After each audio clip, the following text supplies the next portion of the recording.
Hello friends, I am Chitranjana. आज हम CPC का एक इम्पॉर्टेंट क्वेश्चन डिस्कस कर रहे हैं। देखिए, विधिक प्रतिनिधि को परिभाषित कीजिए। विधिक प्रतिनिधि की परिभाषा को डिफाइन कीजिए। ठीक है, ये क्वेश्चन एमपी जुडिशरी एग्ज़ाम के लिए मेंस के पर्पज़ से भी बहुत ज़्यादा इम्पोर्टेंट है और हर जुडिशरी एग्ज़ाम के लिए इम्पोर्टेंट है। हमें प्री के साथ साथ मेंस की तैयारी भी साथ में करते रहना चाहिए। तो आइए देखते हैं, हम इसको समझते हैं। देखिए, विधिक प्रतिनिधि की परिभाषा सिविल प्रक्रिया संहिता की धारा 211 में डिफाइन की गई है। अब हमें बताना है, ठीक है, विधिक प्रतिनिधि की परिभाषा के बारे में। ठीक है, तो देखते हैं किसे कहते हैं।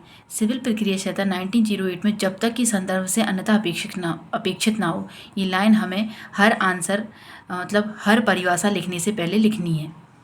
ठीक है, क्योंकि तभी परिभाषा कंप्लीट मानी जाएगी, नहीं तो कंप्लीट नहीं मानी जाएगी। ठीक है, तो विधिक प्रतिनिधि से वह व्यक्ति अभिप्रेत है जो मृत व्यक्ति की संपदा का विधिक प्रतिनिधित्व करता है, और इसके अंतर्गत कोई ऐसा व्यक्ति आता है जो मृत व्यक्ति की संपदा में दखल अंदाजी करता है।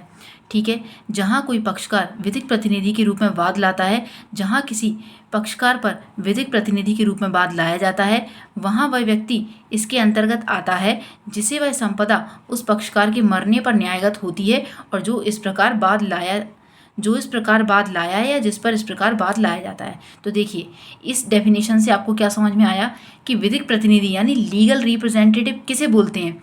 तो लीगल रिप्रेजेंटेटिव उसे बोलते हैं जो व्यक्ति मर चुका है, तो उसकी तरफ से उसका जो व्यक्ति पक्ष रख रहा है वो होता है, या उसकी प्रॉपर्टी में जो दखल अंदाजी कर रहा है वो लीगल रिप्रेजेंटेटिव होता है, या फिर कोई व्यक्ति पर प्रतिनिधि के तौर पर वाद लाया जाता है, या कोई व्यक्ति प्रतिनिधि के तौर पर दूसरे व्यक्ति के ऊपर वाद लाता है, तो वो व्यक्ति विधिक प्रतिनिधि होता है। या फिर जो प्रॉपर्टी है उस व्यक्ति के मरने के बाद जिस व्यक्ति को मिलने वाली है वो उसका विधिक प्रतिनिधि होता है।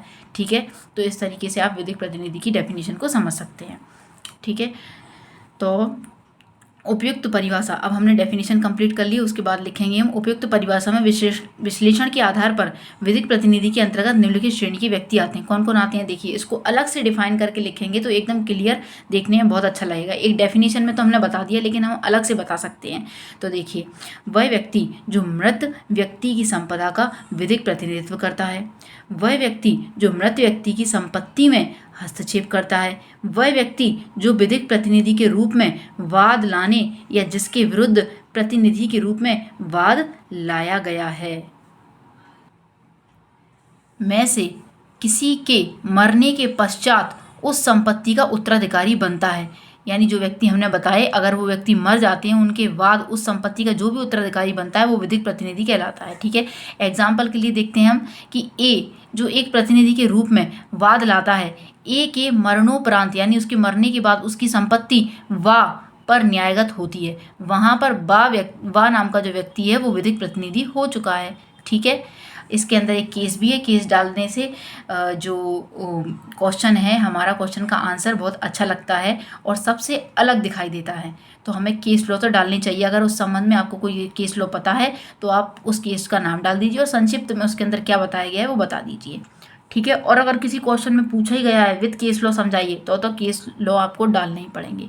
ठीक है, तो देखिए, आंध्र प्रदेश वर्सेस श्रीनिवासन का केस है। इसमें ये बोला गया है कि न्यायालय ने अवधारित किया कि ऐसे वसीयतदार भी विधिक प्रतिनिधि की परिभाषा में आएंगे, यानी जो वसीयत करके जाते हैं जिनके नाम, तो वो वसीयतदार, उनको हम बोलेंगे वसीयतदार, वो भी विधिक प्रतिनिधि की परिभाषा में आएंगे जिनको मृत व्यक्ति की संपत्ति अंशतः एक इच्छा पत्र के अंतर्गत प्राप्त होती है। यानी कि वो व्यक्ति जो मरने वाले हैं और अपने मरने से पहले कोई वसीयत में किसी व्यक्ति का नाम लिख के गए हैं कि हमारे मरने के बाद ये संपत्ति इस व्यक्ति को मिल जाएगी, तो वो हो गया वसीयतदार, और वो वसीयतदार भी विधिक प्रतिनिधि कहलाता है, क्योंकि उसको उस मरे हुए व्यक्ति की संपत्ति में से अंशतः या फिर उसकी जो इच्छा थी उसके अनुसार उसे संपत्ति प्राप्त होने वाली है।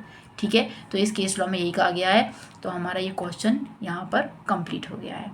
सो आपको समझ में आया फ्रेंड्स, तो आप मुझे कमेंट्स करके बताएं। So thank you so much friend for watching me and listening me. आगे हम नेक्स्ट क्लास में समझते हैं।